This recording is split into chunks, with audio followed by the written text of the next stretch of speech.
ओशो कहते थे, मनुष्य जेल में नहीं रहता फिर भी कैदी है, क्योंकि उसकी जेल लोहे की नहीं होती, उसकी जेल उसके अपने विचार होते हैं। आज मैं तुम्हें एक ऐसी कहानी सुनाने वाला हूँ जिसे सुनकर शायद तुम समझ जाओगे कि तुम्हारी जिंदगी की सबसे बड़ी समस्या क्या है। बहुत समय पहले एक छोटा सा गांव था। उस गांव में आरव नाम का एक युवक रहता था। आरव बहुत मेहनती था, लेकिन उसकी जिंदगी में हमेशा दुख ही दुख थे।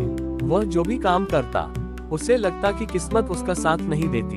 अगर वह व्यापार करता तो नुकसान हो जाता, अगर वह कोई नया काम शुरू करता तो लोग उसका मजाक उड़ाते। धीरे धीरे आरव के मन में एक बात बैठ गई। उसे लगने लगा कि मेरी जिंदगी बेकार है और मैं कभी सफल नहीं हो सकता।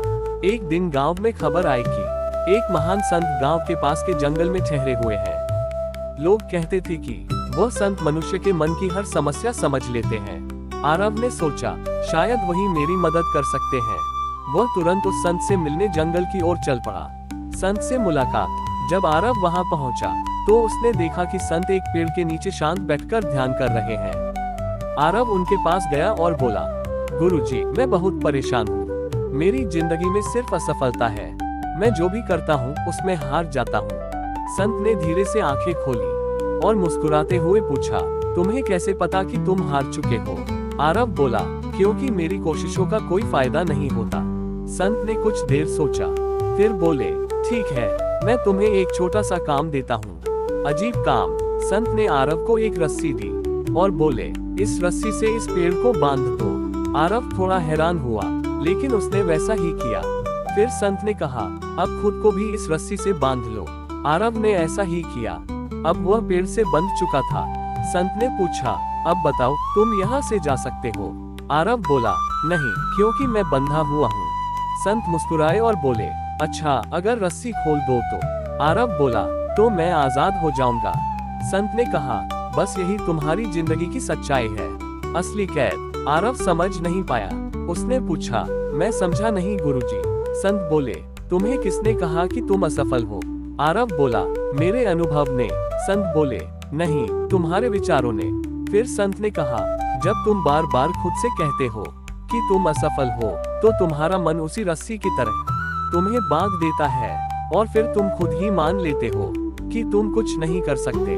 ओशो की गहरी बात। संत ने आगे कहा, दुनिया में ज्यादातर लोग असफल इसलिए नहीं होते क्योंकि वे कमजोर होते हैं। वे इसलिए असफल होते हैं क्योंकि वे अपने मन की कैद में रहते हैं। ओशो कहते थे, मनुष्य की सबसे बड़ी समस्या यह नहीं है कि उसके पास शक्ति नहीं है। समस्या यह है कि वह अपनी शक्ति को पहचानता ही नहीं। बदलाव की शुरुआत। ये सुनकर आरव चुप हो गया। उसे पहली बार एहसास हुआ कि उसकी सबसे बड़ी दुश्मन दुनिया नहीं, उसका अपना मन है। संत ने उससे कहा, आज से तुम अपने मन को बदलने की शुरुआत करो। जब भी मन कहे कि तुम हार जाओगे, तब खुद से कहना, मैं कोशिश करूंगा। जब मन कहे कि यह असंभव है, तब कहना, मैं इसे संभव बनाऊंगा। कुछ महीनों बाद आरव की जिंदगी बदलने लगी। अब वह हर काम पूरे आत्मविश्वास से करता था। लोगों ने देखा कि जो युवक हमेशा दुखी रहता था, अब वही सबसे ज्यादा खुश रहने लगा है। एक दिन वह फिर से संत के पास गया और बोला, गुरुजी, मेरी जिंदगी बदल गई है। संत मुस्कुराए और बोले, मैंने कुछ नहीं किया, तुमने बस अपनी रस्सी खोल दी। दोस्तों, हम सबकी जिंदगी में भी एक अदृश्य रस्सी होती है। वह रस्सी है डर, नकारात्मक सोच और आत्मसंदेह। जब तक हम उस रस्सी को नहीं खोलते, तब तक हम आगे नहीं बढ़ सकते। ओशो कहते थे, जिस दिन मनुष्य अपने मन से आजाद हो जाता है, उसी दिन उसकी जिंदगी सच में शुरू होती है।